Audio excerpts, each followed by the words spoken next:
You know, every time that I think celebrity family drama has reached its peak, like surely we've hit the final episode of this, another plot twist drops like a new track on a 90s R&B comeback album. And this week's episode stars none other than Brian McKnight himself, who just scored a legal win in his defamation case against his ex-wife, Julie McKnight, to the tune of $8.8 million. That's a lot of kids' ash. And look, before we even get to the details of this, let me just say this. Nothing about this story screams celebration. It's got heartbreak, lawsuits, estranged children, and memoirs, okay?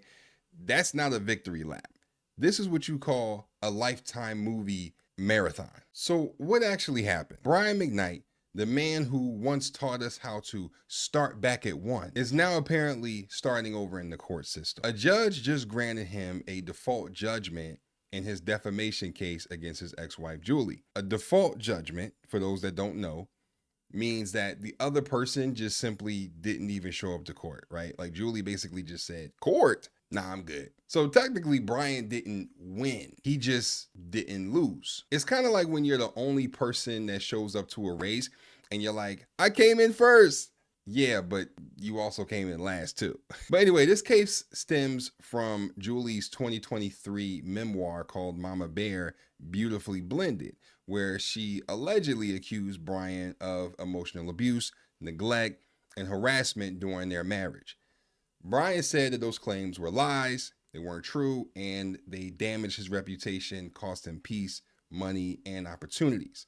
So now he's claiming $8.8 million in damages, which, if you do the math, is roughly $1 million per estranged child. Now, here's where the story really takes a turn. The judgment came down on what would have been the birthday of their late son, Niko, who passed away earlier this year after battling cancer. That's really heavy. Like, that's the kind of timing where even if you win, you don't pop champagne, right? Like, you don't do the Diddy bop all over your house. Don't do none of that. You just sit quietly, reflect, and maybe just log off for the rest of the day, right?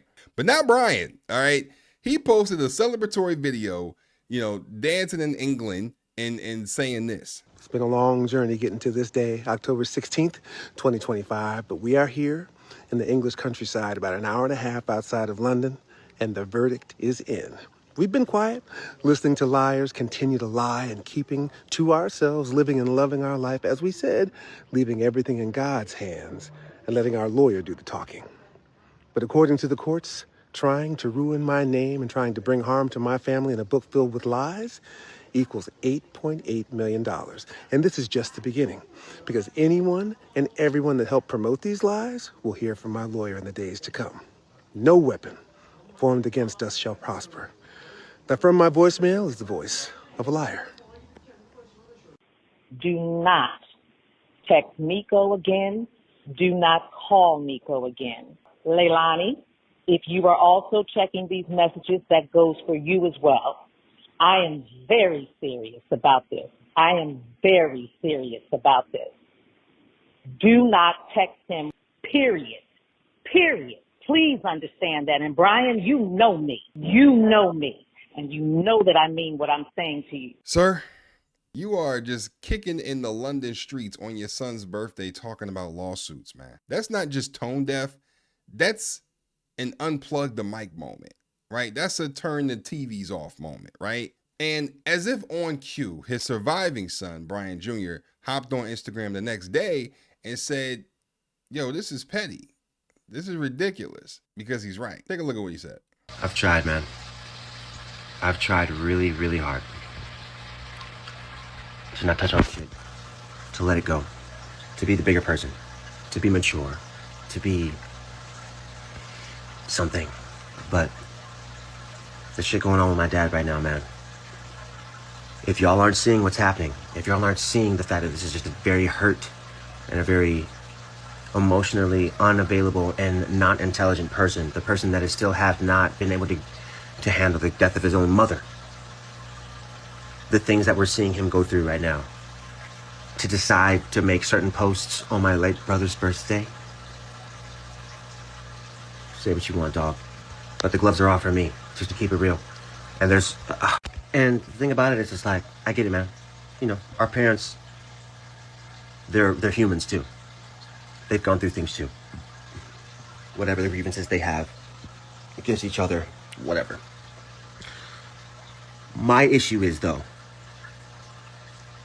man, you don't want me to start talking about the things that I had to deal with in my childhood, the things that I will take to my grave, the things that my brother took to his grave, that we could put out there, the things that we could say as a son, as a teenager, as a 15-year-old that my brother was when we started touring, the things that we went through together, the things that we actually saw, the things that we actually lived with and dealt with because our dad wasn't emotionally intelligent enough nor mature enough to actually be a father.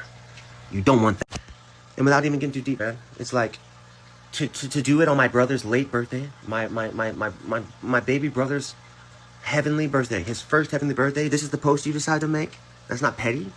You don't think people are going to realize that that's ridiculous and that it's obviously strategic? Who are you trying to hurt if it's not me and my mother and our family?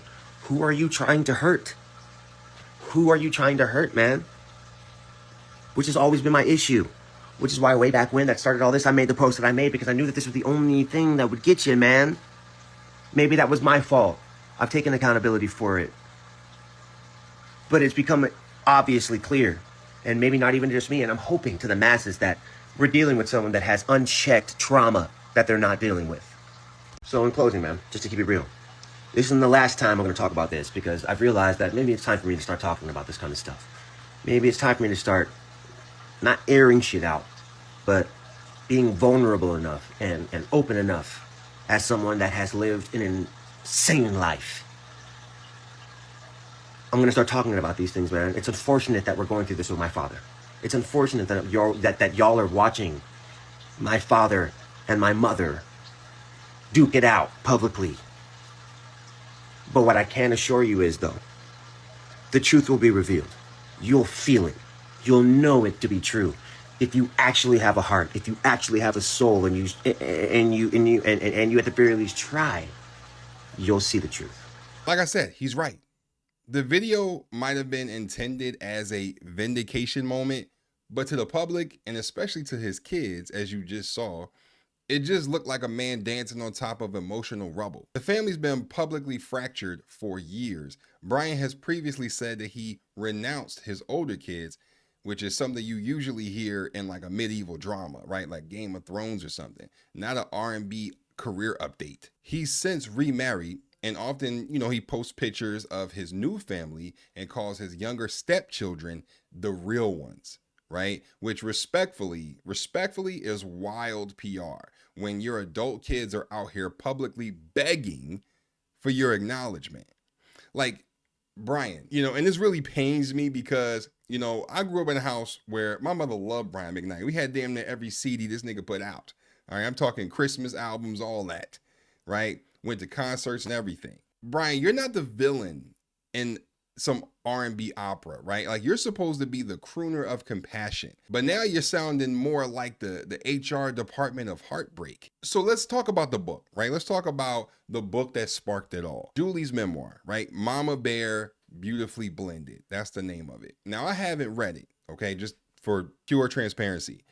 But from the summaries that I'm receiving, that I'm getting, it's less revenge tell-all kind of a book and more healing through chaos kind of a book. Still, she accused him of some serious things, right? Emotional abuse, neglect, financial manipulation. And Brian says that those claims are all lies, right? They're all false. He's furious, hence the lawsuit. But here's the thing. Julie didn't even show up to court. She didn't file. She didn't defend. She didn't rebut. So we don't know whether her story would have held up under scrutiny, right? What we do know is that default judgments can be overturned. Julie, from what I understand, has about 6 months to challenge it if she can, somehow show that she had good reason to miss the hearing.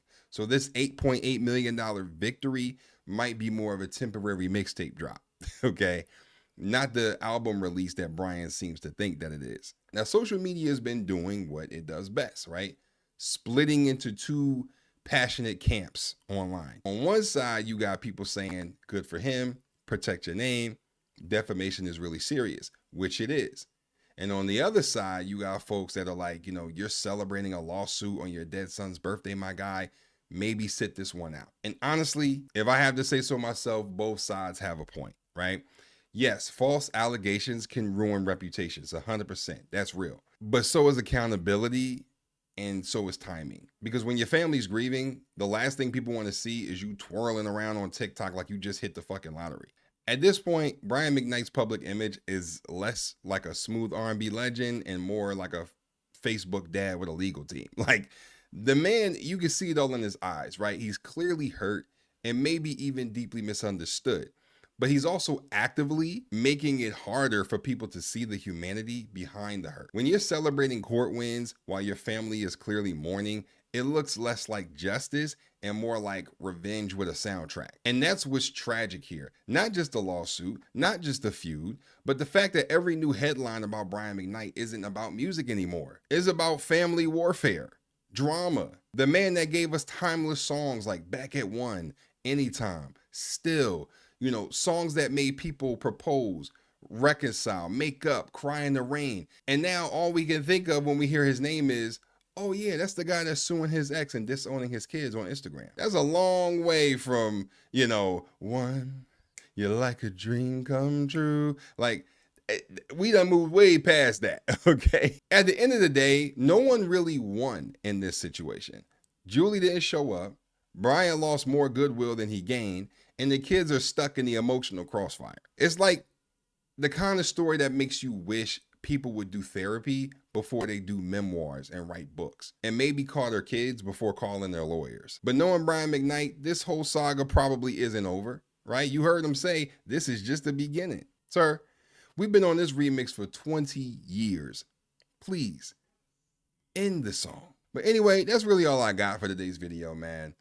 But what is today's takeaway? Money might buy you damages, but it won't buy you dignity. Especially not when the internet's watching you do the cha-cha slide to your family's trauma. But if you made it this far into the video, man, I really, really rock with you. Don't forget to smack a like on the video. And also don't forget, I'm gonna keep hammering this. Don't forget to hit the notification bell below and hit all, that way you don't miss an upload, because YouTube be playing with me. I don't know why. And as always, stay funny, stay real, and remember, every R&B legend eventually becomes a cautionary tale, okay? And that's all I got to say about that, man. But anyway, don't forget to subscribe for the one time. Peace.